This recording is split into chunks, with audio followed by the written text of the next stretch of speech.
تمسك بحبل الله واتبع الهدى ولا تك بدعيا لعلك تفلح ورن بكتاب الله والسنن التي أتت عن رسول الله تنجو وتربح.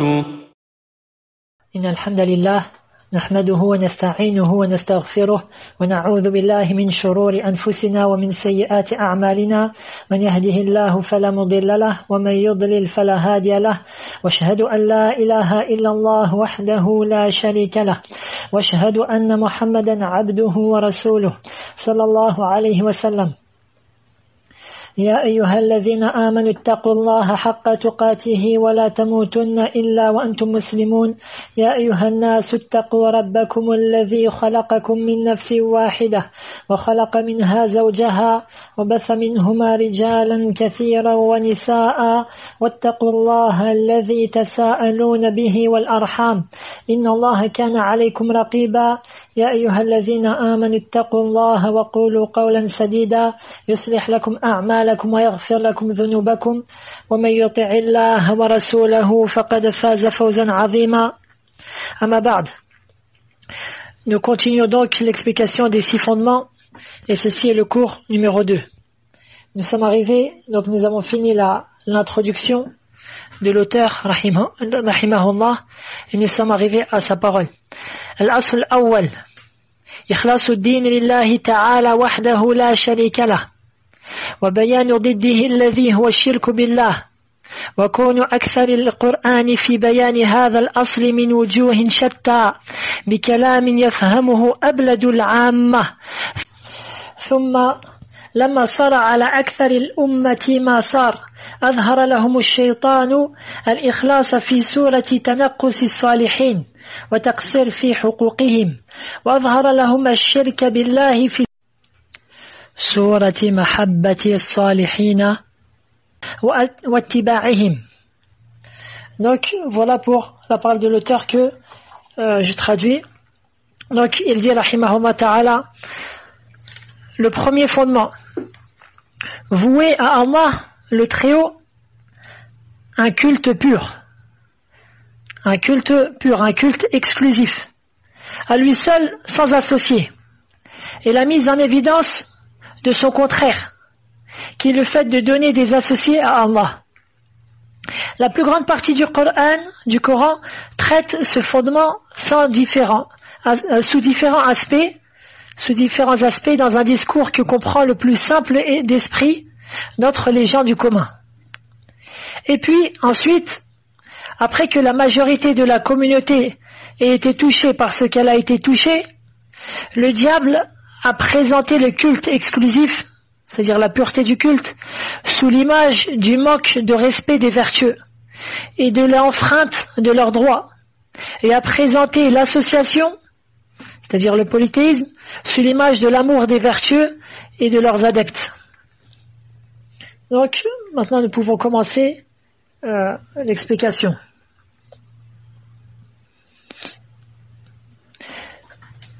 L'auteur dit donc, le premier fondement, vouer à Allah le Très-Haut un culte exclusif.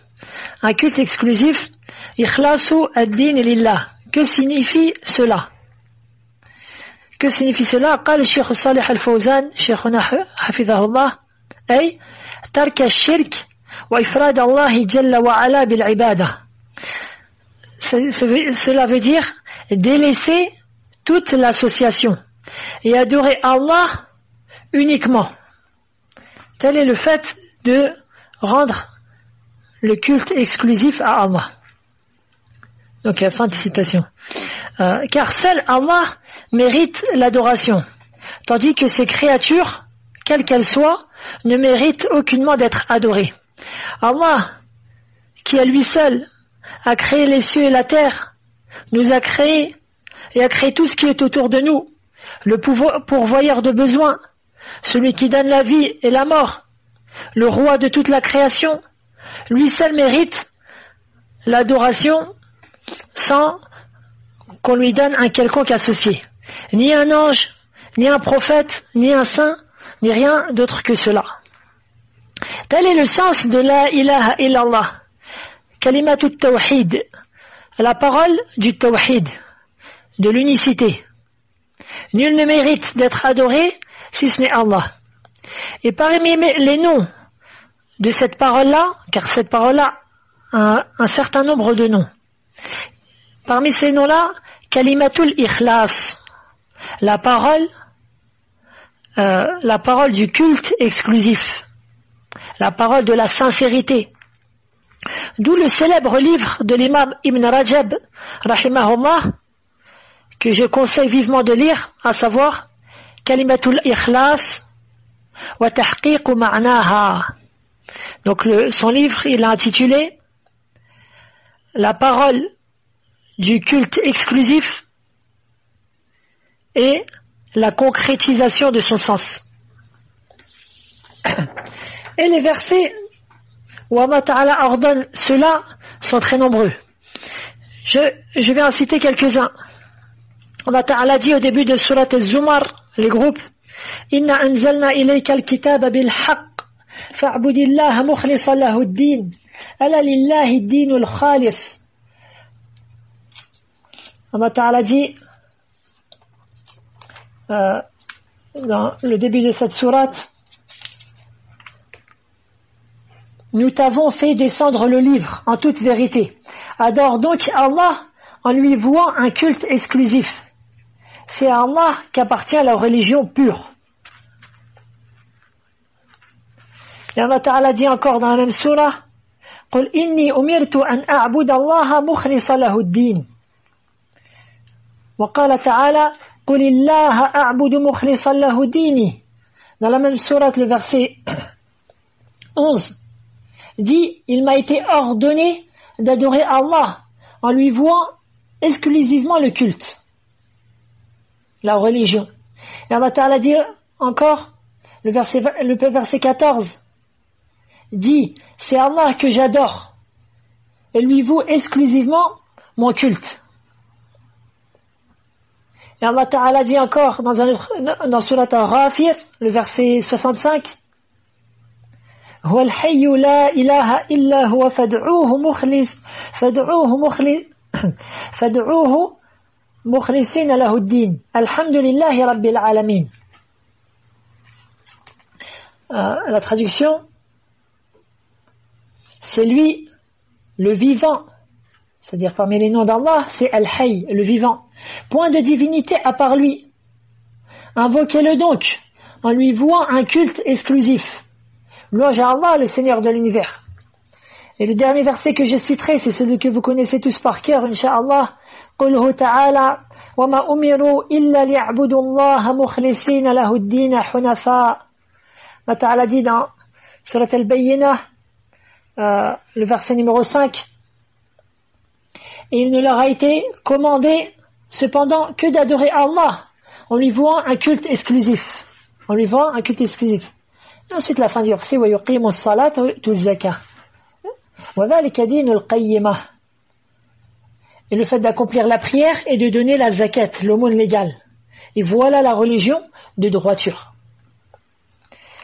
Donc, voilà pour ce passage-là. Je continue. Ensuite, l'auteur dit, le premier fondement, vouer à Allah, le Très-Haut, un culte exclusif. À lui seul, sans associé. À lui seul, sans associé. Et la mise en évidence de son contraire, qui est le fait de donner des associés à Allah. Donc le contraire, c'est le fait de donner des associés à Allah. Et à ce propos-là, encore une fois, de très nombreux versets. قال الله تعالى فلا تجعلوا لله أندادا وأنتم تعلمون. Au début de Surat Al-Baqarah. Et donc ne donnez pas à Allah des égaux alors que vous savez.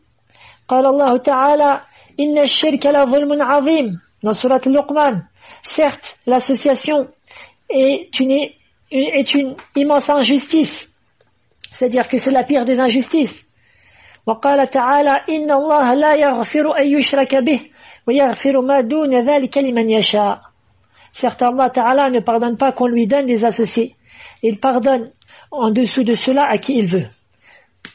Dans Surat An-Nisa, dans 2 versets de Surat An-Nisa, les femmes. Donc, voilà. Mais qu'est-ce que l'association? قال الشيخ الإسلام ابن تيمية رحمه الله أصل الشرك أن تعدل بالله تعالى مخلوقاته في بعض ما يستحق وحده. Donc, Cheikh al-Islam Taymiyyah donne pour définition de l'association: le fondement de l'association est que tu égales Allah le Très-Haut avec une de ses créatures dans une chose qui est spécifique à Allah seul. Fin de citation. Et donc, que ce soit dans l'adoration, dans la seigneurie, ou que ce soit dans l'adoration, dans la seigneurie d'Allah ou dans ses attributs, le fait de donner à Allah un égal dans ce qui lui est spécifique, dans l'adoration, dans sa seigneurie ou dans ses attributs.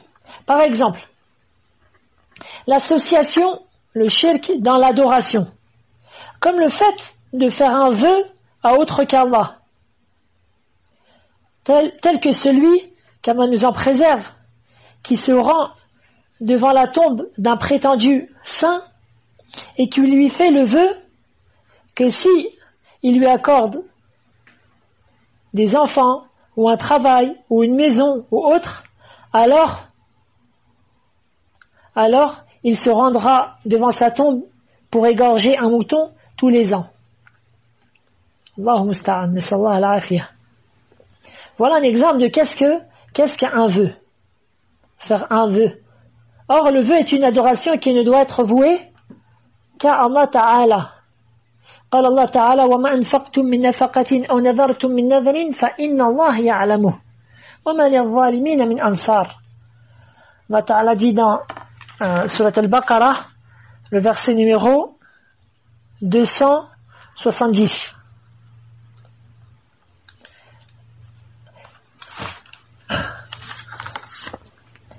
Quelles que soient les dépenses que vous faites ou le vœu que vous avez voué, Allah le sait parfaitement.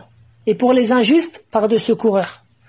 Et ainsi, celui qui fait un vœu pour autre qu'Allah, il fait partie des injustes. Qu'Allah nous en préserve. De même que le sacrifice est une adoration qui ne doit être vouée qu'à Allah Azza wa Jal. Allah Ta'ala dit قل إن صلاتي ونسكي ومحياي ومماتي لله رب العالمين لا شريك له.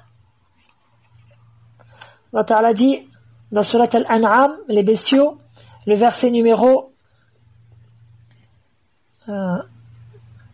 162 et 163, dit: en vérité, ma prière, قل إن صلاتي ونسكي أي ذبيحتي, et mon sacrifice, ma vie et ma mort appartiennent à Allah seul, Allah, le Seigneur de l'univers, à lui seul, sans associé.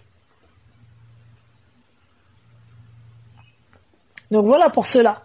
Ensuite, l'association dans la seigneurie d'Allah, que je donne un exemple, comme le fait qu'une personne ait la croyance, comme on le voit chez certains dévots, ils ont la croyance que les habitants des tombeaux peuvent les toucher par un bien ou les priver d'un bien ou les toucher par un mal. Je répète, ils ont pour croyance que si par exemple ils délaissent l'invocation d'un saint qui se trouve dans sa tombe et qu'il délaisse la visite et la vénération de celui-ci, alors ce saint-là est capable de le toucher d'un mal ou de le priver d'un bien. Or, parmi l'association dans la seigneurie et le fait de croire qu'un quelconque peut t'accorder un bien ou te préserver d'un mal sans la permission d'Allah. Le fait de croire que ce dernier peut faire cela de manière indépendante, sans la permission d'Allah. Allah Ta'ala dit وَإِن يَمْسَسْكَ اللَّهُ بِضُرٍّ فَلَا كَاشِفَ لَهُ إِلَّا هُوَ وَإِن وإن يردك بخير فلا راد لفضله يصيب به من يشاء من عباده وهو الغفور الرحيم. Dans Surat Yunus, le verset numéro 108, à la dernière page, Allah Ta'ala dit: et si Allah fait qu'un mal te touche, nul ne peut l'écarter en dehors de lui. Et s'il te veut un bien, nul ne peut repousser sa grâce. Il en gratifie qui il veut parmi ses serviteurs, et c'est lui le pardonneur, le très miséricordieux.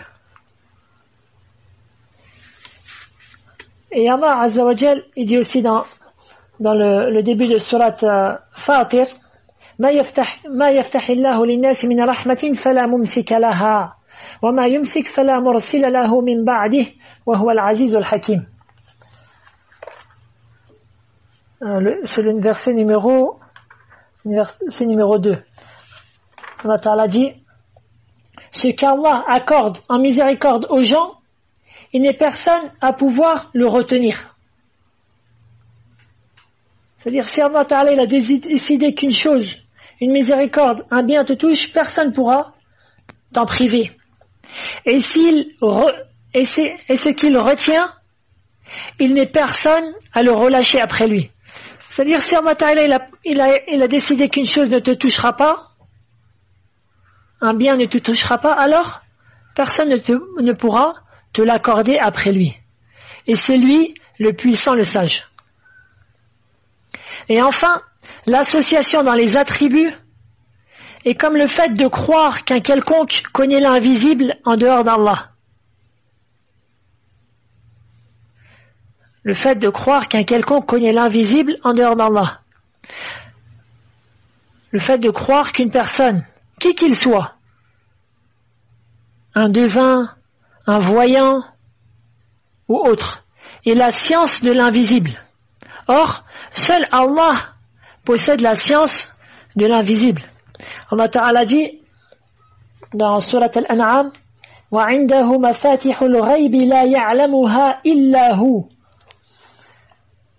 Donc, le verset dans Surat Al-An'am, c'est le verset numéro 59. Allah Ta'ala dit: c'est lui qui détient les clés de l'inconnaissable, les clés de l'invisible. Nul autre que lui ne les connaît. Jusqu'à la fin du verset que vous pourrez retrouver. Allah Ta'ala dit ensuite, dans un autre verset, Surat An-Naml, les fourmis, le verset 65. قُلْ لَا يَعْلَمُ مَنْ فِي السَّمَاوَاتِ وَالْأَرْضِ الْغَيْبَ إِلَّا اللَّهُ وَمَا يَشْعُرُونَ أَيَّانَ يُبْعَثُونَ. Dis, personne ne connaît l'invisible des cieux et de la terre, si ce n'est Allah. Ils ne savent même pas quand est-ce qu'ils seront ressuscités. Ainsi, ni prophète, ni ange connaît l'invisible. Seul Allah a la science de cela. Et le fait de se rendre chez les voyants ou chez les devins pour qu'ils te signalent de ce qui t'arrivera soi-disant dans le futur, puis d'y croire, ceci est une forme de mécréance. Nas'alallah as-salamata wal-afiyah. عن ابن مسعود رضي الله عنه أن رسول الله صلى الله عليه وسلم قال: من أتى كاهنا فصدقه بما يقول فقد كفر بما أنزل على محمد. Quiconque se rend chez un voyant et croit en ce qu'il a dit, il a mécru en ce qui a été révélé sur Mohammed. Et les savants du hadith ont divergé: est-ce que ce hadith est marfou', c'est-à-dire est-ce que c'est une parole du prophète sallallahu alayhi wa sallam, ou est-ce qu'il est mawqouf, c'est-à-dire est-ce que c'est une parole d'Ibn Mas'ud radiyallahu anhu, l'illustre compagnon. Quoi qu'il en soit, le musulman doit prendre garde en cela. Et pas doute que celui qui croit au voyant, il a renié les versets que j'ai précités, qu'ils ont été révélés sur le prophète sallallahu alayhi wa sallam. De plus, ce qui est bon à savoir quant à l'association et que celui-ci se partage en deux formes. L'association majeure et l'association mineure. L'association majeure est celle qui fait disparaître la base de la foi. L'association majeure, ce qu'on appelle donc Al-Shirk al-Akbar, est celle qui fait disparaître la base de la foi de la personne. Tels les exemples que j'ai précités, tous les exemples que j'ai précités, si ce n'est celui qui approuve ce que dit le voyant. Certains savants voient que c'est de l'association majeure, d'autres voient que c'est de l'association mineure. Nous étudierons cela plus en détail, Inch'Allah, lorsqu'on étudierons Kitab al-Tawhid, le livre de l'unicité, Inch'Allah. Deuxièmement, l'association mineure est le fait d'attribuer un des droits exclusifs d'Allah à autre que lui, de sorte que cela fasse disparaître la perfection de la foi obligatoire. C'est-à-dire que la base de la foi reste malgré tout présente. Et chacune de ces deux catégories se divise en deux catégories. Al-Jali et Al-Khafi. L'apparent et le caché. J'explique cela en détail avec des exemples. La première sorte, ce qu'on peut appeler 1-1, Al-Shirk al-Akbar al-Jali, l'association majeure qui est apparent, c'est-à-dire qui est visible, tel que demander le secours aux anges ou aux saints dans leur tombeau, ou de leur demander la protection, ou le fait de pratiquer la sorcellerie, as-sihr, en se rapprochant des diables par des actes de dévotion. Deuxièmement, ou ce que je peux appeler 1-2, Al-Shirk al-Akbar al-Khafi, l'association majeure qui est cachée, telle que la peur occulte, c'est-à-dire d'avoir peur que par exemple un mort ou un absent, tel que cheikh un tel dans un pays un tel, te porte dommage en te jetant un sort ou en te nuisant. Ceci fait partie de l'association majeure cachée, qu'on appelle la peur occulte. قال الله تعالى إنما ذلكم الشيطان يخوف أولياءه فلا تخافوهم وخافوني إن كنتم مؤمنين. Allah Ta'ala dit dans Surat Ali Imran, le verset 171.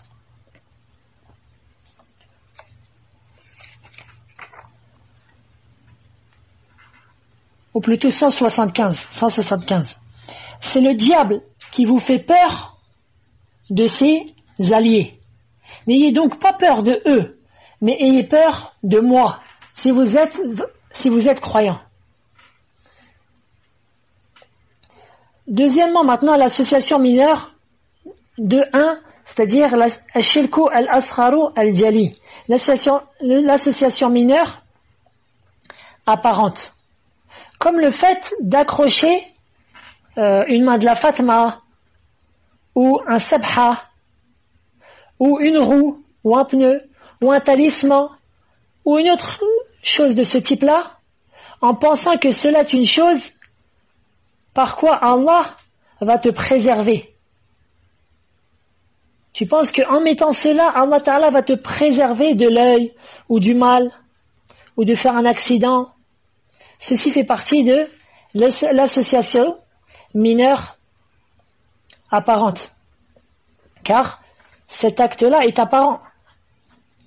Le fait de poser un tel talisman ou une main de la Fatma autour du bras, autour du cou, dans la voiture ou autre. Et le musulman, à la base, ce qui est obligatoire pour lui, c'est qu'il mette sa confiance en Allah Azza wa Jal. وَعَلَى اللَّهِ فَتَوَكَّلُوا إِن كُنتُم مُؤْمِنِينَ. Et en Allah, placez votre confiance si vous êtes croyants. وقال الله تعالى وكفى بالله وكيلا. Et Allah Ta'ala suffit en tant que Allah Ta'ala suffit en protecteur. وعن عقبة بن عامر رضي الله عنه أن رسول الله صلى الله عليه وسلم قال من تعلق تميمة فقد أشرك. رواه أحمد وصححه الشيخ الألباني. Donc, le prophète sallallahu alayhi wa sallam dit dans ce hadith-là, qui est authentique, quiconque porte une amulette a commis acte de polythéisme.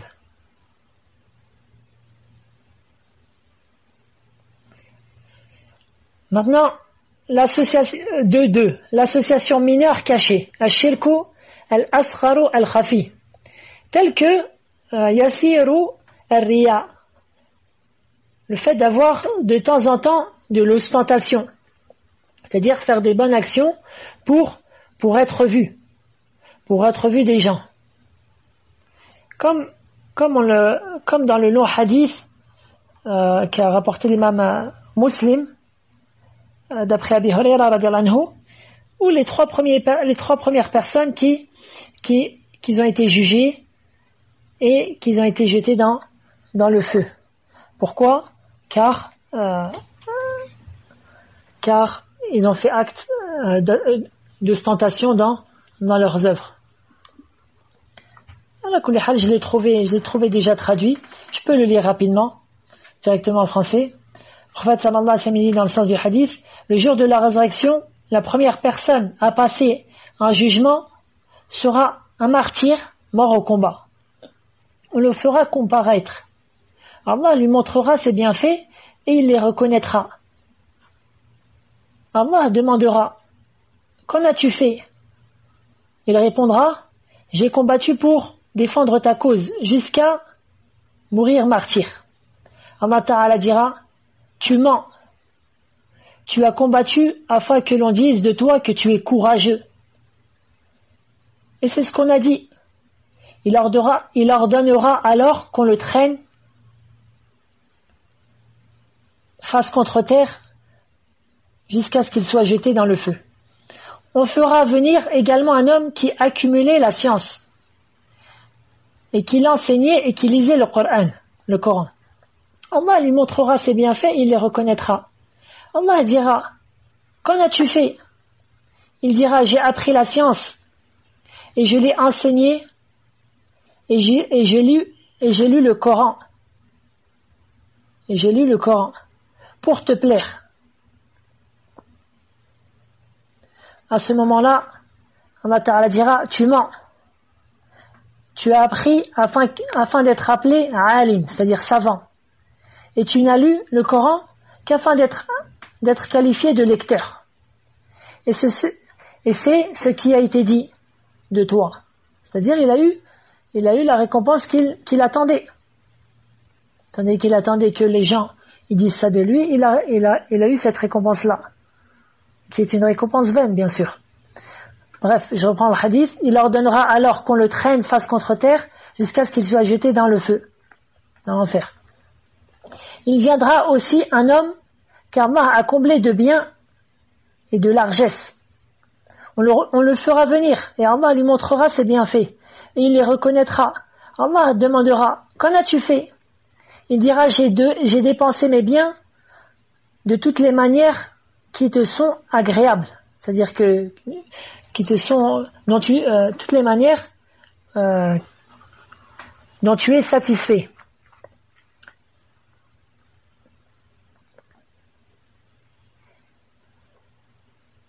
Et j'ai fait cela pour toi.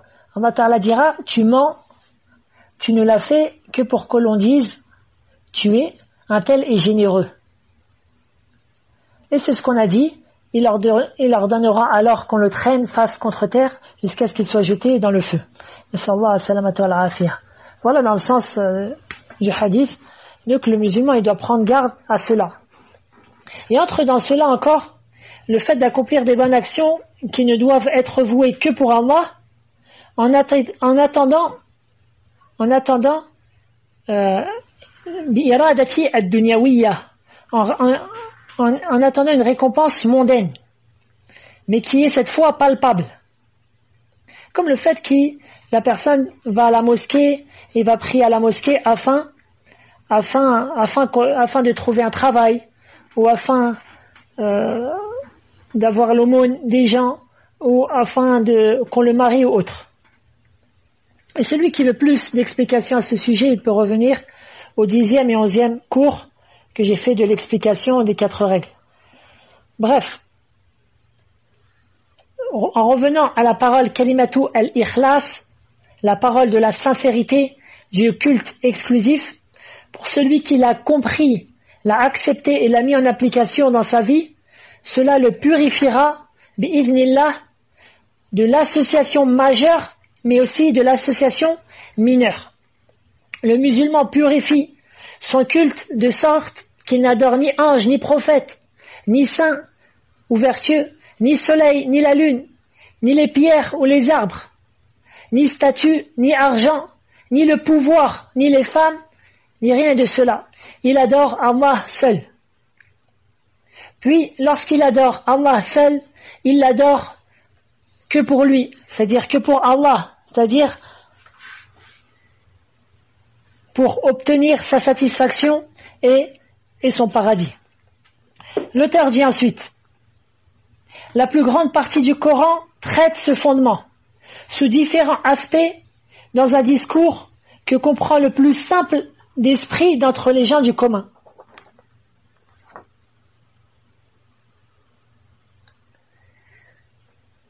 قال ابن القيم رحمه الله تعالى إن كل آية في القرآن فهي متضمنة للتوحيد شاهدة به داعية إليه. Ibn al-Qayyim dit, tout verset dans le Coran comprend le tawhid, l'unicité d'Allah. Elle est témoin de celui-ci et appelle à lui, c'est-à-dire appelle au tawhid. Tous les versets dans le Coran.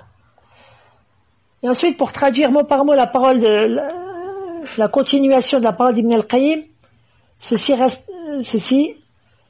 la compréhension de cette parole-là risque d'être un peu compliquée pour certains. Mais Cheikh Salah al-Fawzan, il a résumé la parole d'Ibn al-Qayyim. Donc je traduis directement le résumé. Ibn al-Qayyim dit, dans le sens, le Coran tout entier a pour sujet le tawhid.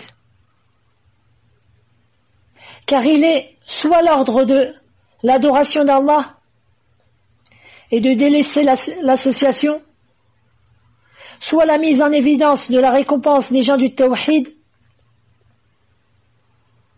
et la punition des polythéistes, ceux qui ont délaissé le tawhid, ou soit sur les jugements qui tournent autour du halal ou du haram, et ceci fait partie des droits du tawhid, ou soit les récits des envoyés et de leur peuple, et ce qui est advenu entre eux, et ceci est la rétribution du tawhid et de l'association.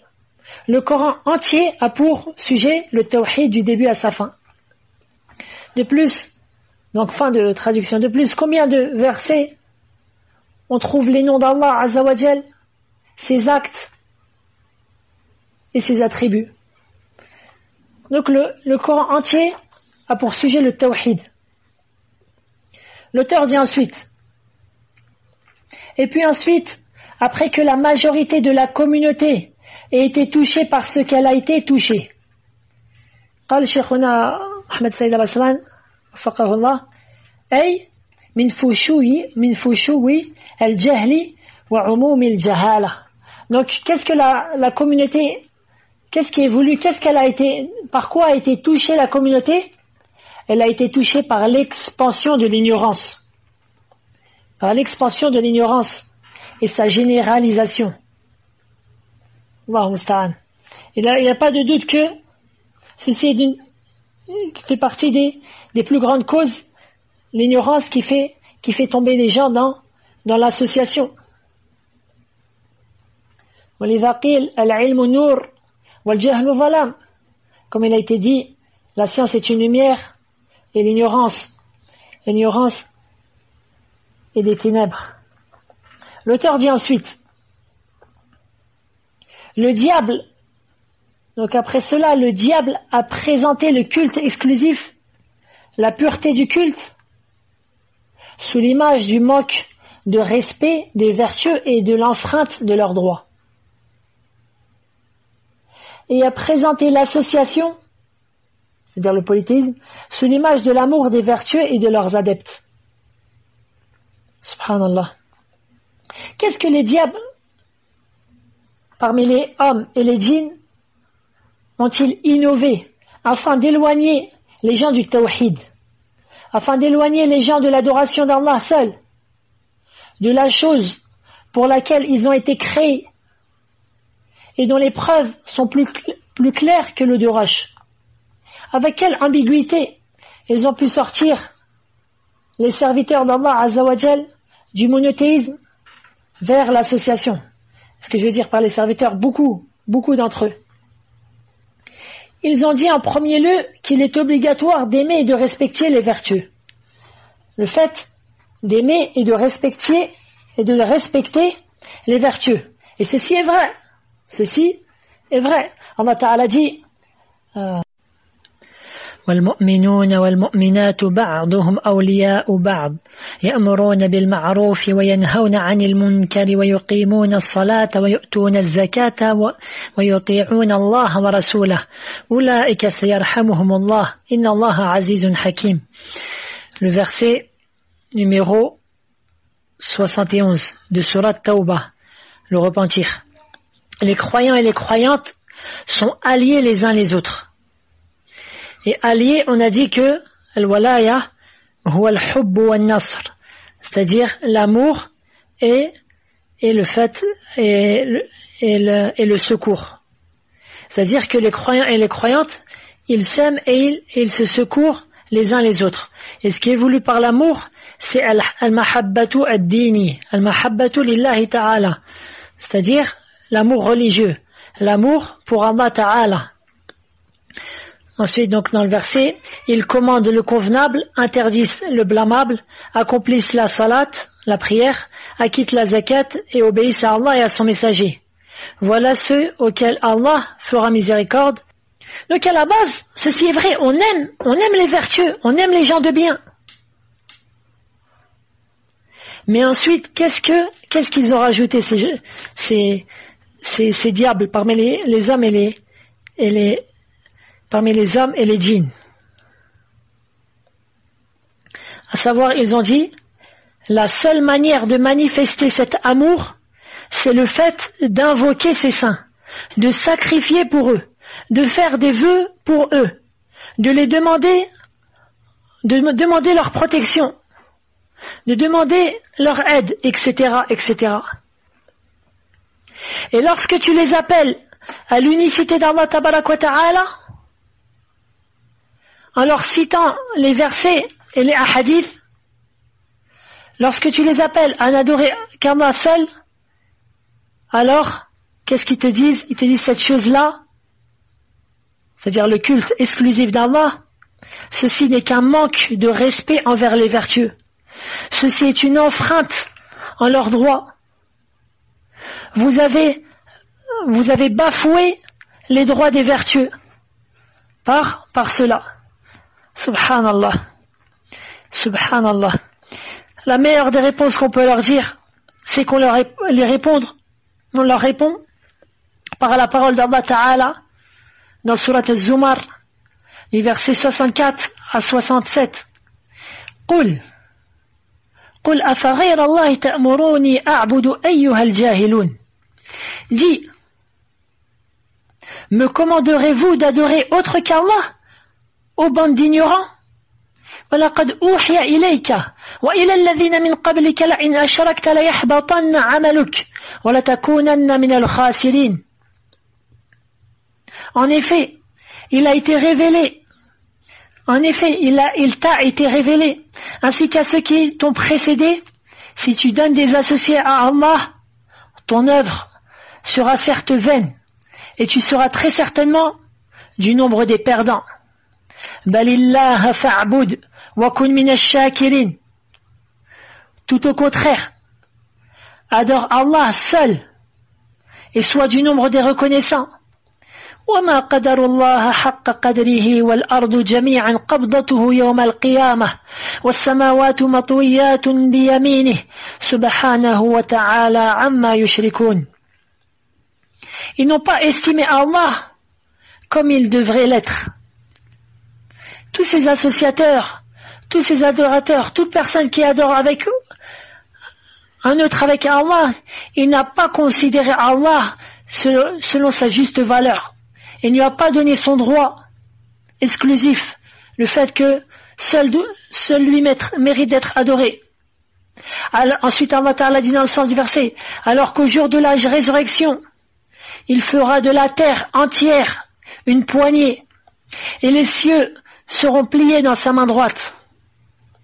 Pureté à Allah, il est au-dessus de ce qui lui associe. Et je ne peux ajouter une quelconque parole après ces nobles versets. Wallahu a'la wa a'lam. Sallallahu alayhi wa sallam ala nabina Muhammadin wa ala alihi wa sahbihi ajma'in. Subhanallahi wa bihamdih. Subhanaka Allahumma bihamdik. Ashhadu an la ilaha illa ant. Astaghfiruka wa atubu ilayk.